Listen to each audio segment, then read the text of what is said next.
Hi, this is Cheryl. Throat chakra says I start at Sea Spirit Tarot, and these gods are ruthless. I'm on it. They wanted me to do daily. There for a while when I was doing the VRs, I kind of back,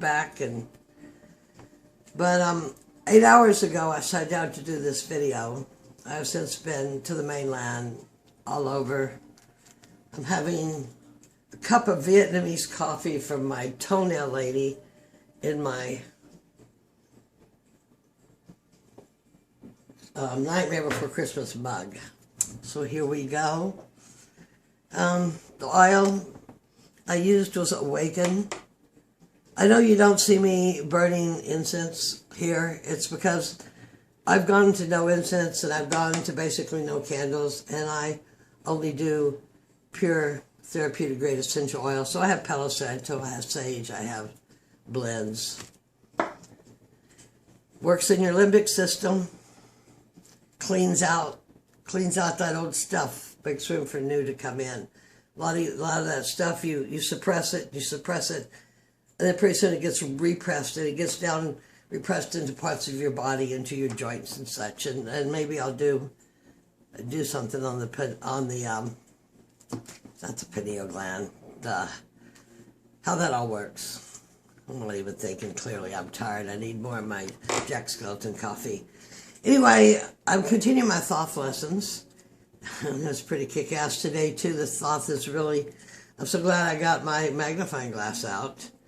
Glad I met Natalia, who kind of pushed me back to him, because, you know, I've kind of been back and forth with him, but I didn't really get him, and I was trapped by my own caging where I wasn't studying. So the first card I got is the Queen of Wands. And she's gorgeous. I noticed that she has, like, on her spear, like a pineapple acorn, which, pine cone pineapples, which I know they attribute a lot to the opening of the pineal gland, of the third eye. This is the Queen of the Salamanders, the Cream of the Thrones, the Queen of the Thrones of Flame, Water of Fire. She's adaptable, she's persistent. She has persistent energy. She's calm, she has authority. She knows how to enhance her attraction. She's kind, she's generous, but she can be impatient of opposition. And she has a great capacity for friendship and for love, but she has her own agenda. She is the Queen of Wands. She is the leader of the pack, right? So I thought this was, I just draw 3 cards every day to learn the Kali deck, the Thoth deck. Though I have been listening to Thoth. I have the Emerald tablets, but I've been listening to a bit of it on my computer at night before I go to bed. So this is my first card, and coming out of yesterday, yesterday was that gorgeous thing where I ended up with the hexagram of disc and the 2 of waters after I came out of the Scorpio depths, and I was wrong. Scorpio does not leave. Mars does not leave Scorpio today, not for a couple days. And then after it leaves, it's going to do some kind of retrograde flip back and come back into Scorpio. So we are really the time is now to get all this deep stuff out. To come out into who your magnetic self is. I mean, and I'll get to all that rest later, but anyway, I got this card. I got, like, really excited. I just thought she was so beautiful. And she has this one that has the cheetah headdress, but she has a cheetah there. I think that's such powerful feminine energy. And like I said, if you're going to buy these cards, focus. Buy the big cards. Don't buy these little cards. But they're the ones I have. And just like I said in my Council of 7, I will work right now with what I have. Just as I do have 2 books coming. But I have what they don't consider the best Crowley book. But you know what? I don't understand everything in it either. And what it does have is the quotes of Crowley and the quotes of Frida, what's her name, as she was doing them. So I've quite enjoyed their conversation throughout. So my first card today, I'm going to take the card for the attributes that I need to develop, is the Queen of Wands. Absolutely a beautiful card in this Crowley deck. I mean, there's my base and solar that is just coming out as it can be. The second card in our lessons, now look, the best way to learn is to teach, right? So now I'm teaching the Thoth deck, even though I do not know it. Lord of Swiftness. Love it right side up. 0 to 10, Sagittarius again. Sagittarius, you know, working with Pluto and Saturn is and Uranus is what's rearranging us on a base level and our whole society. Just gorgeous card. And yeah, Frida Harris. I love the things Frida Harris writes back to Crowley, and I love the things that he answers.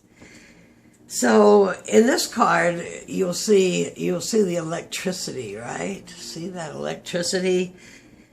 Energy becomes matter by their vibrating energy, sustaining matter or creating it. The wands are electric rays. We all are electric. We are operating on frequencies of our health, frequencies of our spiritual being, frequency in the matrix.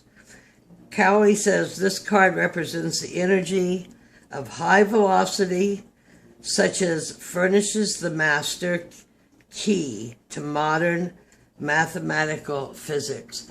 And I did do some more study on that hexagram, and you know, depending on how you take the hexagram apart and stuff, it can be banishing or attracting. And I thought that was pretty interesting. So I love the sacred geometry, but I also like the alchemical geometry. And this, of course, is fire. So what we have here is tetrahedron.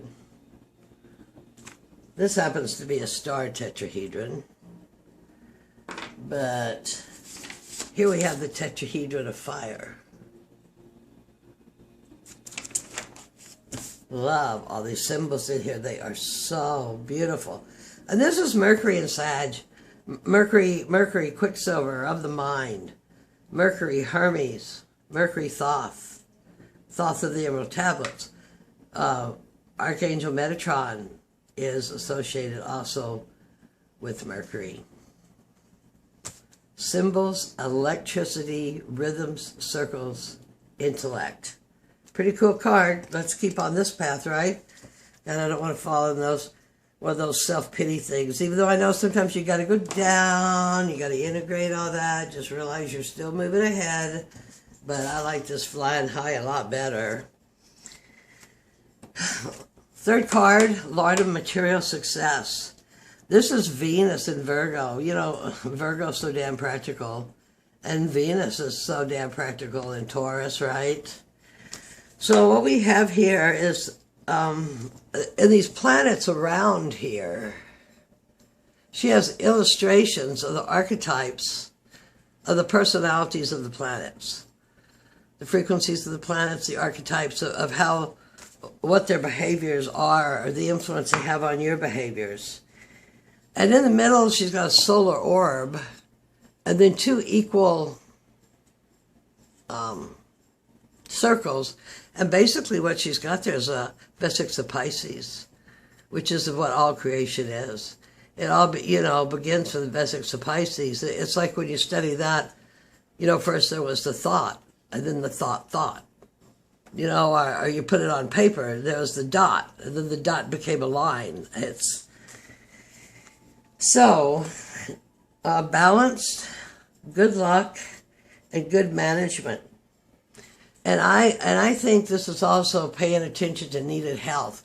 because Virgo rules is at the 6th house of health. And like us, they too are so practical. They're a mutable sign, but they act so fixed. But they are just so good at being so self-disciplined in health. But here is a card of creation. And this is a 9, so this would be an attainment. And this is an 8, advancement to attainment. And where do I want to be? I want to pull these aspects of myself. And like I said, I'm just taking what comes up and I'm putting a story on it, because that's the only way I've been studying, is put a story on it, right? Well, after those readings yesterday, last night, because then I waited hours to do, I was like just flying. So my card here, the Actuarian, I'll tell you why, is connection. It's important that we connect. We connect with the universe. We connect with ourselves. There's a magician, right? There's above, still below. Connection. Pretty blue card. So I was flying so high, so I decided I would pull an animal card. Come back down to earth. You know, come back down to earth and get grounded. And when I pulled, I wanted to put it back. This is not what I wanted. I wanted something like a dolphin or something. I got the spider. Spider, but I learned some interesting things about the spider that I really did not know. I mean, I know the spider weaves your life. If you're a fantasy reader, Piers Anthony has a set of books, Incarnations of Immortality, and one is about the weaver, and it's just gorgeous. And so Native Americans, the spider carried on her back fire and corn, everything they would need, and brought it to them to earth. And this would be more like the Tiwa tribes and stuff, which would be southwestern United States. People are aware of the Pueblos and the Hopis and stuff, but she relates more directly with some of the other tribes. I like her back because I think as her being a medicine shield, she is absolutely amazing. But a picture is close. But anyway, you weave your life. You weave your life, yourself. And as you make, kind of to connect with this electric card, is, you know, have you ever looked at the diamonds on a spider web and how beautiful they are? And it's another geometry. She works the spiral. And just like a weaver of a rug or such, sometimes part of it comes apart, part of it unravels, part of it has to be redone, part of it has to be reinforced, just like the making of who you are, which is pretty interesting. A lot of people are afraid of spiders, but spiders have a lot to offer. If you look at this as spider medicine, I did not realize that the spiders are, well, shamanistic, everything's shamanistic, but they, in Druidy, they're the bards, the ovates, and the druids.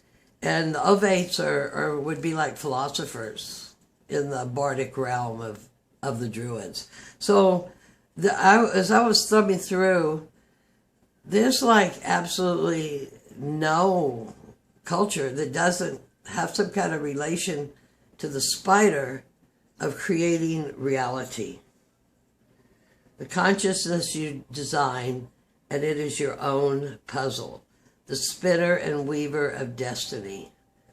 So, and also the web thing is like electric, you know, and it has the water on it, you know, and the drops of diamonds. Everything is frequency and electricity. Every single thing. And while I was looking at that, I went ahead and picked up Spider Woman. This looks like a crow and ha. Native American tried Southwestern. I hate reading this stuff to you, but I just don't have it all in my head. Though occasionally destructive, she is nearly always portrayed as a benefit. She created everything there is by thinking dreaming, or naming. Creation. It's all what goes in your head. Thinking, dreaming, or naming. Because that creates an energy signature. And whatever energy signature you feed is what grows. If you feed an energy signature you do not wish to manifest in your life, but it's always in your mind of what you don't want, it's part of that Esther Hicks stuff, you know, don't give it thought. Don't feed it. Don't feed it. But name, create, imagine, and dream what you do want. And I did a couple of other things that I hear. They think she stole the ideas from the Hopi or some crazy thing. But even the lowly spider, sometimes dismissed as irrelevant, has the power to create and teach. And she's also kind of a crone, isn't she? Yeah, I guess young, sexy spiders, you don't really see a whole lot of them, and this one. So these are both sacred oracles, actually, in many, many different cultures. And creating timelines. I don't know. There's so much on timelines. Timelines that we're interacting with, timelines we're crossing, timelines we're jumping. But really, a timeline is a new way of being, that we are being. And you create it. You create it right here with this electric wand of the pineal, with this tetrahedron. I mean, just look at how Lady Frida Harris has that. That is alive. That is so alive. It is so beautiful. And the music of the spheres, the archetypes of the planets, if you take astrology, I think this is one path. There's many paths. Put the astrology together with the cards and put it together with the geometry. And it is a great way to give you some kind of map to follow as you move through this. So this will be a real short reading because I'm tired and I'm lost and I'm not quite as bouncy as I was 8 hours ago. Acturian card, sacred geometry, connection. Connection. God, that's pretty, huh? So these cards, you know, these are those cards that if you choose, you can trace this. And by tracing this with tracing paper, you imprint changes onto your brain. But we're just working with them this way right now. And because after I lost all my great oomph, I do one more card. I love these star cards that my cousin gave me. And this is the universal eye. All-knowing. I step into the universal eye, which sees all. I watch as all of creation happens. Creation might be happening, and there may be some fate, and there may be some destiny, but you have the will. You have the will to create your own electric currents and send them where they need to be and create your own web. And that's a medicine shield. That one is there. And to pick up the aspects of the Queen of Wands. Magnetic, compassionate, but not where she has lost herself. She still has her agenda. And right now, the time of changing is, we need to burn out what no longer serves us and put that fire into where we need to go. And I don't know if the spiders and the Crowley went together, but that's how it turned out today. And if you sat through it this long, thank you very much for watching. I love you all. May the goddess bless. Have a great evening. Bye-bye.